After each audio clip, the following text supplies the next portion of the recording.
May personal ano lang po ako kasi binanatan ko po yung tungkol dun sa nawawala daw, may nagtakbo raw, di ba? May maganda yung continuation eh. Ngayon lang po ako dinumog. Sanay na po ako sa YouTube, sanay na po ako sa TikTok, sanay na po ako sa Facebook na dinudumog ng mga batikos, no? Binibira ng mga trolls, binibira ng mga bashers. Pero sa Expo, ngayon lang po ako nakaranas. Alam mo, ngayon ko po na-realize na sangkatutak man yung trolls ninyo, sangkatutak man yung trolls na binabayaran ninyo, wala ring epekto dahil pare-pareho lang yung sinasabi. Ang inatake ko kasi dito, pinagtatawanan ko sila na nung sabihin nila na tinakbo raw po, mayroon daw po nagtakbo na vlogger, DDS vlogger ng pasweldo sa mga DDS vlogger. Kaya po ako natatawa, ipaliwanag ko na kasi hindi po nila nauunawaan eh. Ang punto ko po, sinasarkastik ko kayo. Kayong mga bayarang troll. Sinasarkastik ko kayo nung sinabi ko na, ha? May sweldo pala kami? Bakit wala ako natatanggap? Ang tawag po doon, sarkasam. Alam po namin na wala kaming sweldo, ha? Mula po sa mga Duterte, kami po, sumusweldo pa rin kami. Imposible naman na ang tiyaga ko naman, araw-araw ko nang bablog, wala akong nahita. 'Di ba? Di magtrabaho na lang ako. Meron po kami sweldo pero kay YouTube, kay Facebook. Sa TikTok, hindi pa po ako kumikita diyan. Hanggang ngayon, ilang taon na, $20. Hindi mo naman pwede review, ano ba tawag doon? Hindi mo naman pwedeng i-withdraw yung $20 dahil minimum $100 eh.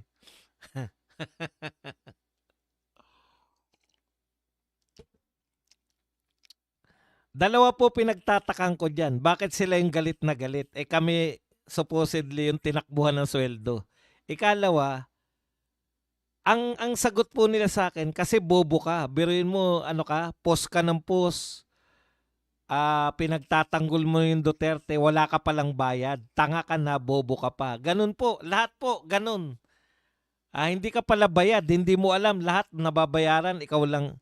Ang point ko po doon, kailan nyo pa naging virtue na dapat pag may ginagawa kayong ang akala ko po, yung pagiging hindi mo bayaran ay mabuting gawain. Ibig sabihin may prinsipyo ka, di ba? Kinakantsawan po ako ng mga bayarang trolls dahil bakit daw tatanga-tanga raw ako at hindi ako binabayaran. Nagsisumikap ako na araw-araw na bumabanat o nagtatanggol sa mga Duterte.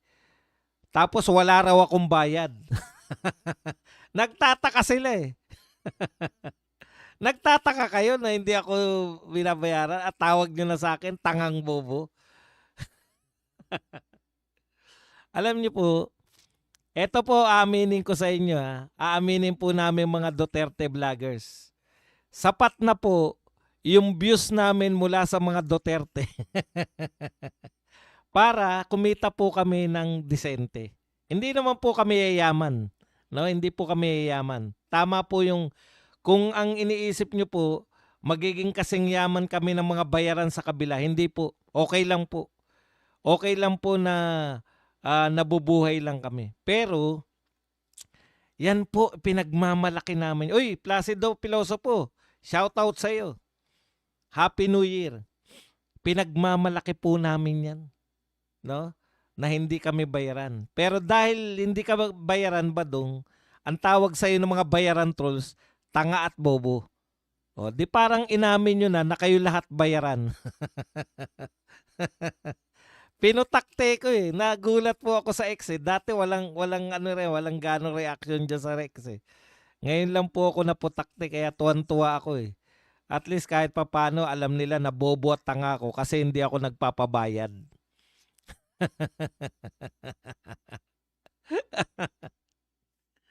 Mga unga. Okay, so much for that, personal lang natutuwa lang ako, gano'n pala yung values nila 'no, kinakailangan kaya normal lang sa kanila, eh. Hindi po sila kaya po sila takang-taka. Oy, thank you very much kay Clarita Tolentino na nagpakape sa'tin ng $14.99. Kaya po sila takang-taka bakit natin binabanatan 'pag binibigyan ng bonus yung mga congressman ng 2 million, 'no? Takang-taka sila. Eh, sa kanila kasi normal ang lahat, hindi sila kikilos ng walang bayad. Okay, kaya diyaan niyo makikita na talo na kayo ngayon pa lang. Bakit? Eh, panay bayaran yung mga supporter niyo, eh. Papaano 'pag hindi na kayo nagbayad? Wala na kayong supporter. Ang may pagmamalaki namin sa mga Duterte supporters, walang bayad. Kaya kami sumusuporta dahil talagang naniniwala po kami sa mga Duterte.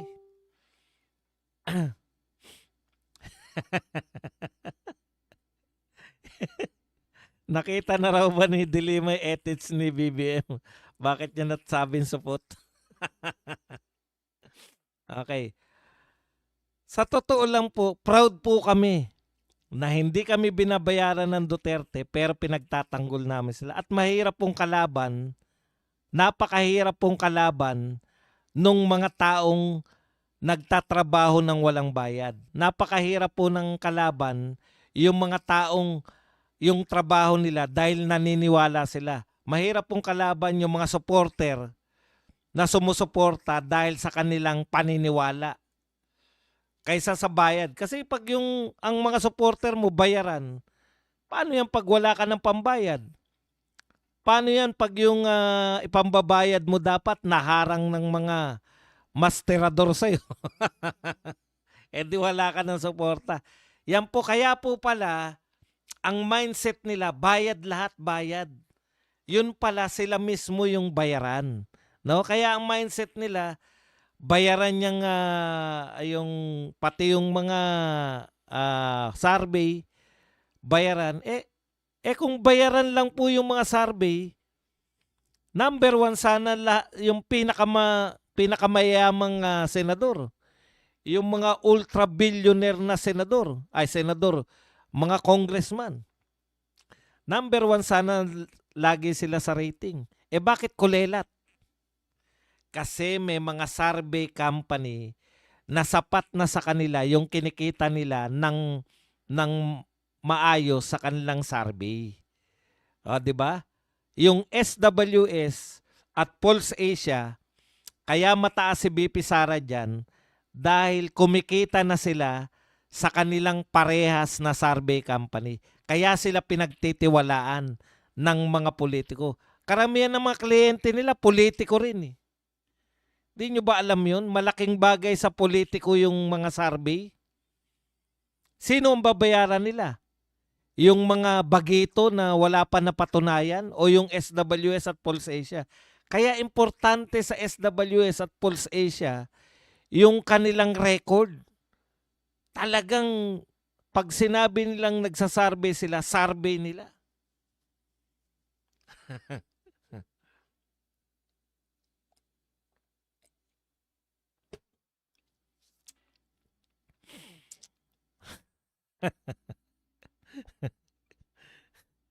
Pag nakakita na po kayo ng